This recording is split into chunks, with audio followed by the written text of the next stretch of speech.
એ ચોક્કસથી પોલીસ તપાસમાં હજુ સુધી આ પ્રકારની કોઈ પણ તથ્ય છે તે સામે આવ્યું નથી, પરંતુ આ પીડિતા છે તેની સાથે ઘટના બન્યા બાદ પરિવારે જે પ્રકારે પીડિતાની હિંમત આપી અને સમગ્ર મામલો પોલીસ સ્ટેશન સુધી પહોંચ્યો હતો અને પોલીસે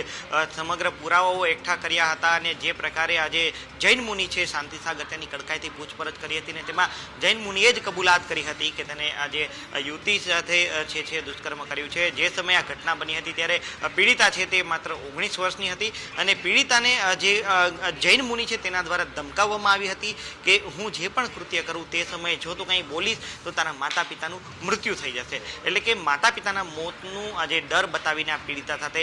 દુષ્કર્મ આચરવામાં આવ્યું હતું અને હવે જ્યારે આ સમગ્ર મામલે જે છે તે જૈન મુનિને પોતાના કરેલા કૃત્યોની સજા છે તે કોર્ટે સંભળાવી છે અને 10 વર્ષ સુધીની કેદની સજા છે તે કોર્ટ દ્વારા સંભળાવવામાં આવી છે અને 25,000 રૂપિયાનો દંડ પણ કરવામાં આવ્યો છે।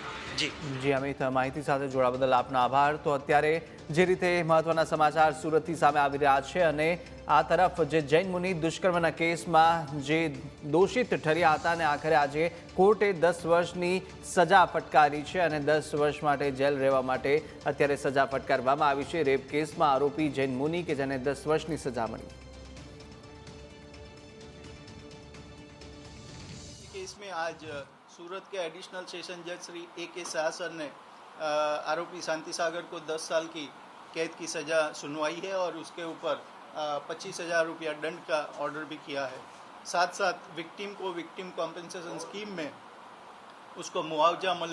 मिले वो भी ऑर्डर किया है।